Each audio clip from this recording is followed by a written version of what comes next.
অজু করার পরে দুইটি আমল করলে কপাল খুলে যাবে, জান্নাত আপনার জন্য ওয়াজিব হয়ে যাবে। অজু করার পরে আমরা কিন্তু অনেকেই অজু করি, নামাজ পড়ার জন্য অজু লাগে কি লাগে না? অজু ছাড়া কি নামাজ হয়? অজু ছাড়া নামাজ হয় না। আপনি অজু করার পরে মাত্র দুইটি আমল করবেন। নবীজি সাল্লাল্লাহু আলাইহি সাল্লাম জানিয়ে দিয়েছেন এই দুইটি আমলের কারণে আল্লাহ তাআলা আপনার জন্য জান্নাতের ব্যবস্থা করে দিবেন। এক নাম্বার আমল হচ্ছে কালিমায়ে শাহাদাত পাঠ করা। কি পড়া? নবীজি সাল্লাল্লাহু আলাইহি সাল্লাম একবার সাহাবায়ে কেরামদেরকে সামনে রেখে বললেন, ও আমার সাহাবীরা, তোমরা কি জানো তোমরা যে আমল করতেছো জান্নাতে যাওয়ার জন্য, কিন্তু জান্নাতের 8টা দরজা আছে।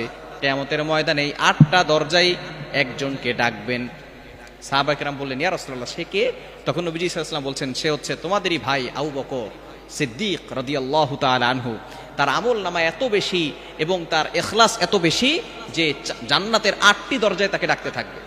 সাহাবায়ে কেরাম বললেন, ইয়া রাসূলুল্লাহ, ইয়া হাবিবাল্লাহ, এমন কি কোনো আমল নাই যে আমাদেরকেও জান্নাতের দরজাগুলো ডাকতে থাকবে?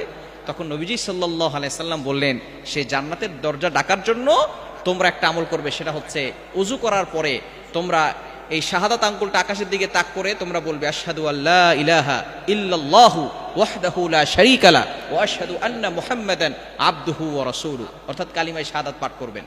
নবী সাল্লাল্লাহু আলাইহি ওয়াসাল্লাম বলেছেন, যে ব্যক্তি ওযু করার পরে কালিমায়ে শাহাদাত পাঠ করবে, আল্লাহ পাক রব্বুল আলামিন তার জন্য জান্নাতের 8টি দরজা খুলে দিবেন। জান্নাতের 8টি দরজা তাকে কিয়ামতের ময়দানে তাকে জান্নাতে ঢোকার জন্য আহ্বান করতে থাকবে, ডাকতে থাকবে। সুবহানাল্লাহ বিহামদি। এজন্য এক নম্বর আমল হচ্ছে আপনি ওযু করার পরে এক নম্বর আমল কালিমা শাহাদাত পড়বেন। দ্বিতীয় নম্বর আমল, আপনি 2 রাকাত তাহিয়াতুল ওযুর নামাজ পড়বেন। নবীজি সাল্লাল্লাহু আলাইহি ওয়াসাল্লাম যখন মেরাজে গিয়েছিলেন, মেরাজে যাওয়ার পরে তিনি তখন দেখতেছেন যে জুতার আওয়াজ হচ্ছে। কার জুতার আওয়াজ? দেখে বেলাল রাদিয়াল্লাহু তাআলা আনহুর জুতার আওয়াজ হচ্ছে।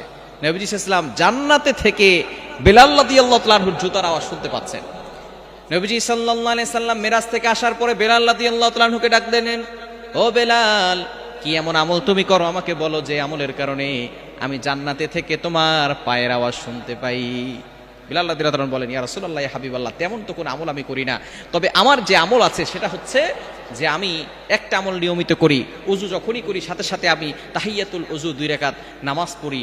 এই একটাই আমল আমার জানা আছে। নবী সাল্লাল্লাহু আলাইহি ওয়াসাল্লাম বলেছেন, এই আমলই তোমার পায়ের শব্দ জান্নাত পর্যন্ত পৌঁছে দিয়েছে। সুতরাং এই 2টি আমল করবেন। এই 2টি আমলের মাধ্যমে আপনার কপাল খুলে যাবে, আল্লাহ তাআলা দুনিয়াতে শান্তি দিবেন, আল্লাহ তাআলা জান্নাতটাকে ওয়াজিব করে দিবেন।